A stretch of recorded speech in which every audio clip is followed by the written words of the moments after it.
tu vas tout faire. Et on vous libère, on vous partez, mais vos peurs vont rester. Il y a certains qu'on lui en bâti. Ah, Dieu, il y a trop souffert. Allons. Moi, je dis non, on ne sort pas.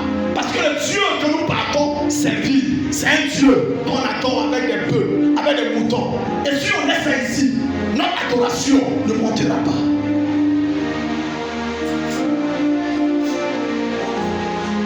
Notre adoration ne montera pas.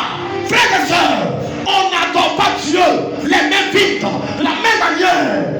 L'adorateur de Baye n'adore pas Baye les mêmes vides. Il n'adore pas le cimetière les mêmes vides. Tu le vois avec Cabri en main et tu le vois en train de partir égorger Cabri. Tu le vois avec poulet en main en train de partir égorger poulet. Tu le vois au carrefour en train de verser les collants, en train de manger les sacrifices avec carrefour. On n'adore pas les mêmes vides. Celui qui adore doit avoir quelque chose à la main. Ce matin, l'Éternel mettra quelque chose à la main pour adorer le Seigneur. En donnant le meilleur de sa main, je fonce ce matin. Père de Dieu, l'adoration, on donne quelque chose.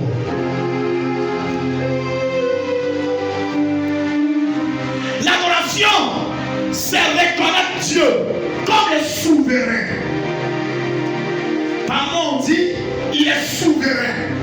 Un souverain, c'est celui qui a le pouvoir suprême, qui gouverne avec autorité. Adorer Dieu, c'est reconnaître qu'il a droit le pouvoir suprême. Il a l'autorité, il gouverne, et lui-même, il n'est pas gouverné. Il domine, et lui-même, il n'est pas dominé.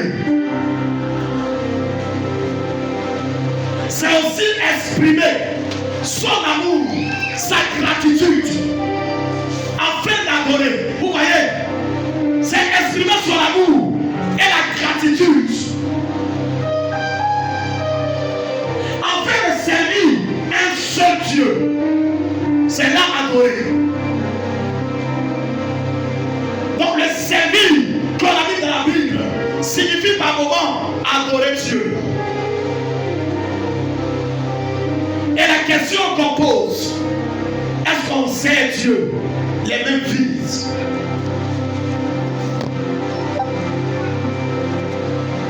Abraham n'a pas servi Dieu les mêmes vies. Moïse et le peuple n'ont pas servi Dieu les mêmes vies. Une adoration, il y a quelque chose qu'on libère. Depuis que tu viens à l'église, qu'est-ce que tu as libéré? En adorant Dieu. Et si tu n'as rien libéré en adorant Dieu, tu n'as jamais adoré Dieu. Si tu n'as rien libéré en adorant Dieu, tu n'as jamais adoré Dieu. Une adoration est faite d'échange. On donne quelque chose. Par moment, quand on vous dit faites votre dîme de vos offrandes, certains trouvent que c'est trop. Non. Même donner la dîme, donner son offrande, c'est une adoration à l'Éternel.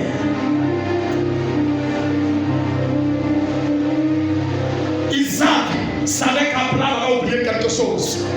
Est-ce que tu n'as pas oublié quelque chose ce matin? Tous son voisin, 10 voisins. Est-ce que tu n'as pas oublié l'agneau ce matin? Est-ce que tu n'as pas oublié le mouton du sacrifice? Est-ce que tu n'as pas oublié le poulet du sacrifice? Quel est l'adorateur qui va dans la brousse et qui oublie son poulet à la maison? Quel est l'adorateur qui va dans la brousse et qui oublie son mouton à la maison? Quel est l'adorateur qui va dans la brousse et qui oublie son pain à la maison? Quelqu'un ici ce matin a oublié le sacrifice. Le sacrifice, l'agneau qu'on doit sacrifier est resté certainement à la maison. Tout son voisin. Dis, où est l'agneau du sacrifice? Tous Abraham, tous Abraham, tous Abraham, tous Abraham. Comme Isaac a dit, papa, papa, papa. Cette fois-ci, c'est pas comme l'adoration d'autrefois. L'autre fois, quand on partait adorer, il y avait un mouton dans notre main. Mais aujourd'hui, où est le mouton du sacrifice?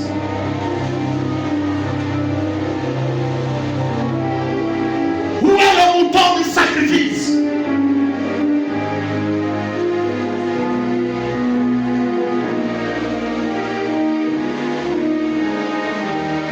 Ma fille, où est ton mouton du sacrifice? Est-ce que quelqu'un a envoyé son mouton ce matin? Envoie ton mouton, s'il te plaît, viens le manger.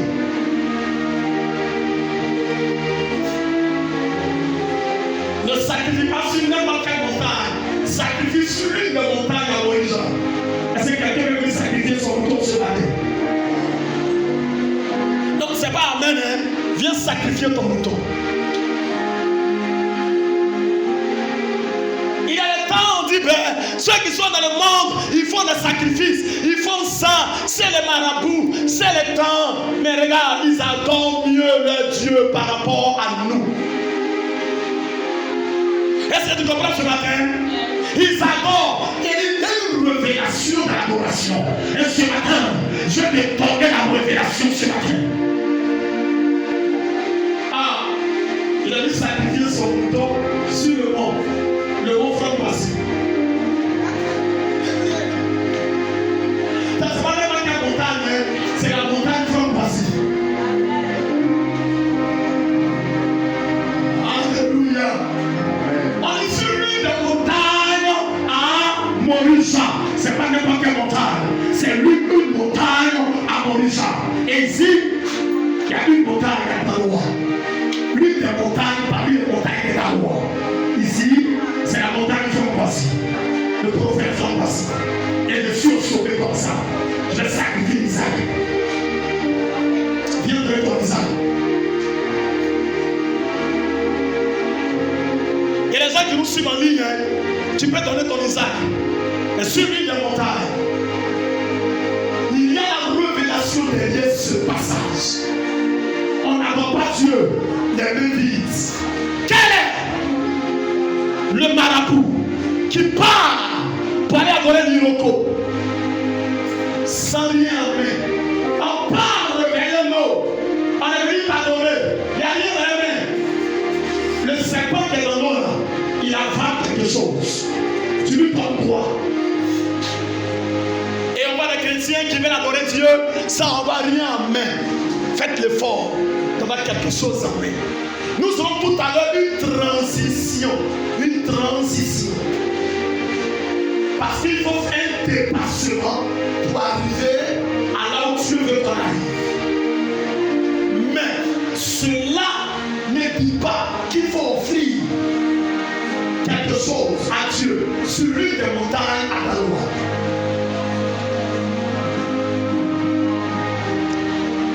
Et là, ce matin, ma femme, et hier, après les 22 heures de prendre le soir, appelle des marabouts. Je sais que c'est marabout qui l'appelle. C'est pourquoi quand quelqu'un vous appelle, que vous ne voyez pas le nom, ne répondez pas vite amen. Mais plutôt, ne répondez pas vite allô. Vous négociez, attendez un peu d'abord. Que c'est lui qui parle d'abord. Un numéro que tu ne connais pas, ne lui donne pas vite allô. On est trop pressé. À son pain, allô. Tu décroches, tu attends d'abord, il n'a qu'à parler.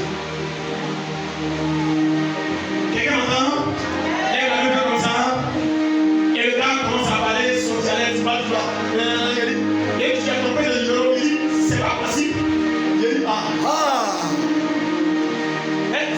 Moi je pensais qu'il ne me connaît pas. Oh, il me connaît. Regarde, je ne sais pas s'il y a quelqu'un qui en veut à ta vie. Et on dit, mais il y a un pasteur qui est établi sur lui, il faut tuer le pasteur. Va lui dire que le gars ne meurt pas. J'ai parlé à quelqu'un. Va lui dire, le gars, il ne meurt pas.